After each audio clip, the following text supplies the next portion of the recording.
Pagi anak-anak, hari ini kita akan belajar kembali tentang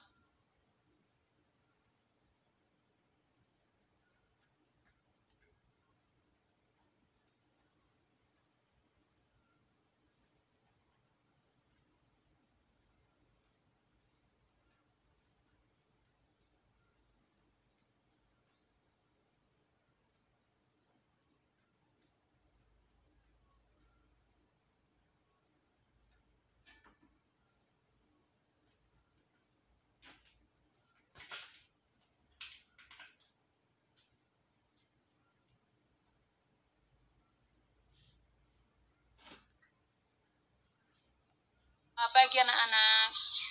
Hari ini kita akan belajar kembali tentang mobilitas sosial.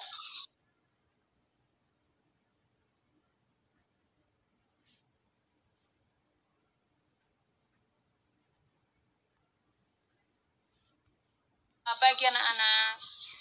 Hari ini kita akan belajar kembali tentang mobilitas sosial.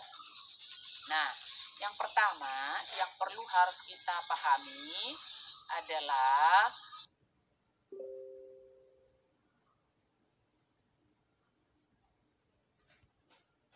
ada lapisan selanjutnya. Jadi, itu dari segi pengertian. Nah, silakan anak ibu boleh melihat kembali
pengertian-pengertian yang lain dari para ahli tentang mobilitas sosial. Contoh, coba kamu baca cerita berikut ini.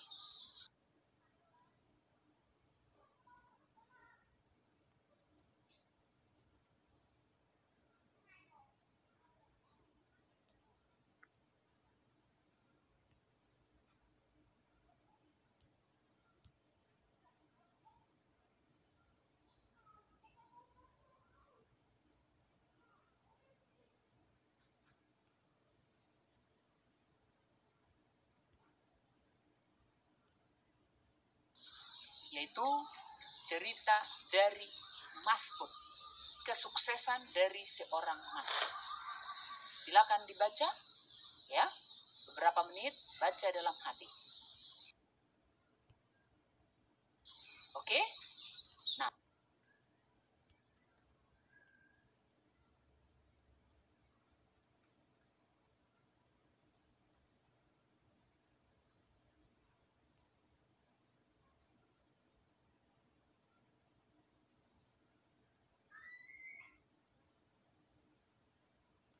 Nah, perhatikan slide ibu yang ibu tampilkan di sini. Kamu baca dan kamu pahami. Ya? Nah, baik.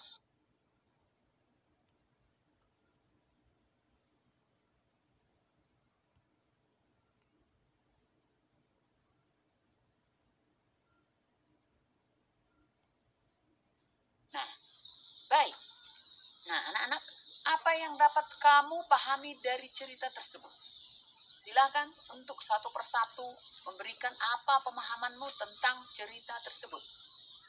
Ya, oke? Nah, siapa si Mas'ud itu? Iya, yang pertama dia seorang karena kegigihannya.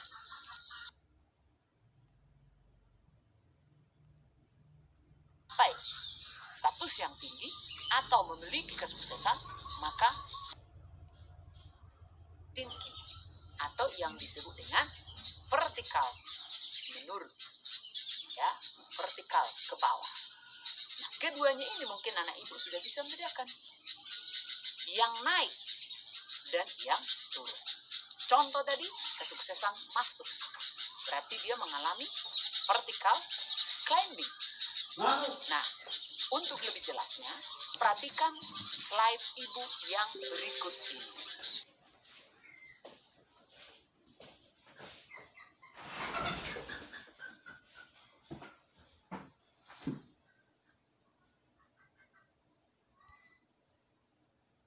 Siapa temanmu?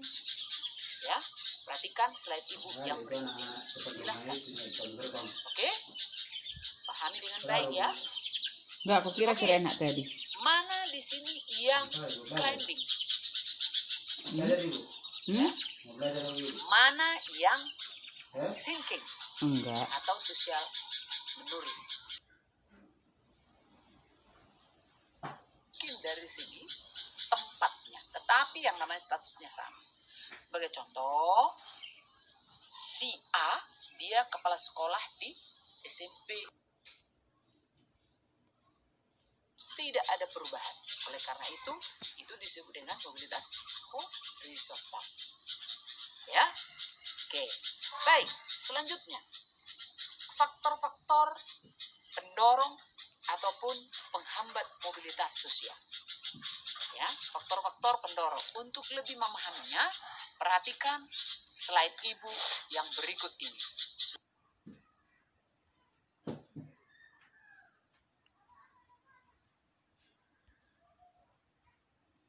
Sudah ibu buatkan di sini. Silakan untuk dilihat ya anak ibu. Faktor pendorong ada 5 dan faktor penghambat ada 2 di sana. Tolong diperhatikan dengan baik. Oke? Baik. Nah, setelah itu kita lihat kembali saluran. Ya, saluran untuk mobilitas sosial. Bagaimana mobilitas sosial itu terjadi? Ya, bagaimana mobilitas sosial itu terjadi? Dan bagaimana itu bisa mengalami suatu perubahan? Mobilitas seseorang ada saluran-salurannya yang dilakukan, baik melalui pekerjaannya ataupun karya-karyanya, maka seseorang bisa mengalami perubahan mobilitas sosial. Nah, saluran-saluran tersebutlah sebagai sarana untuk mengalami perubahan mobilitas sosial. Nah, untuk itu perhatikan slide ibu berikut ini. Ya. Tonton dengan baik, perhatikan, baca satu persatu slide ibu ini. Ya, silakan. Itulah saluran-saluran dari mobilitas sosial.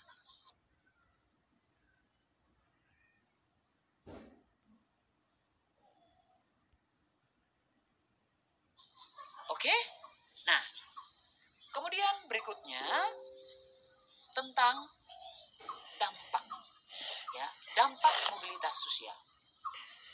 Mobilitas sosial mempunyai pengaruh ataupun dampak terhadap kehidupan masyarakat. Apalagi dengan adanya interaksi sosial, maka mobilitas sosial juga mengalami dampak, ya, atau membawa pengaruh bagi kehidupan masyarakat. Yang pertama, ini akan mempercepat, ya, bergeraknya mobilitas seseorang karena seseorang ingin maju. Ya. Yang kedua adalah karena seseorang ini ingin memperoleh prestis, ya, ingin dinilai dengan masyarakat itu menjadi. Ketiga, dampak positifnya adalah mendorong adanya adalah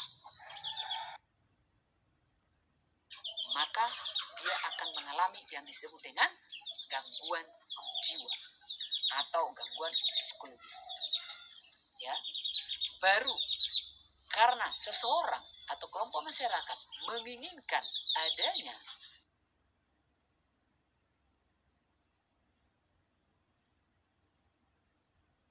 ya untuk lebih memahami materi kita pada kali ini tentang mobilitas sosial, silakan kita baca kembali buku paket dan kita cari informasi dari Google ataupun dari internet. Demikian yang Ibu sampaikan pada pagi hari ini.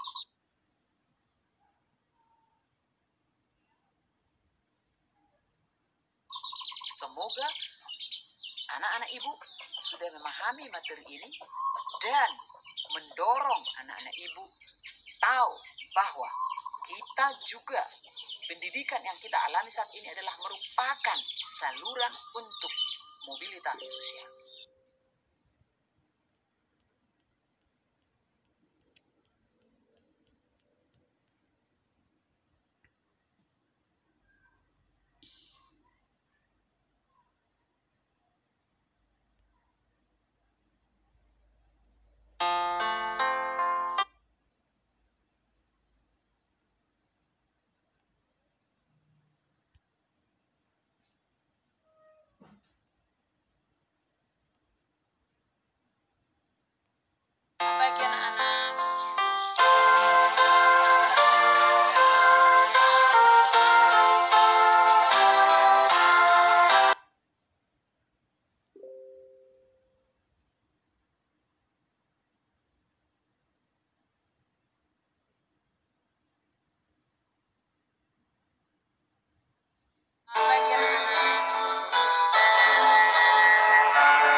pagi anak-anak.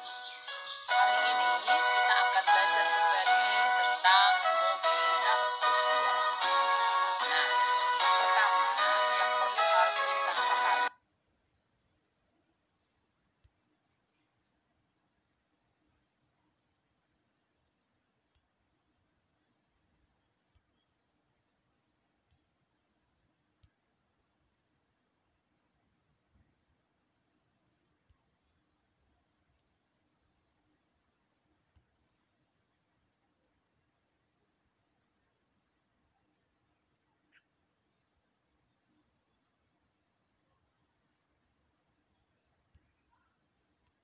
Selamat pagi anak-anak.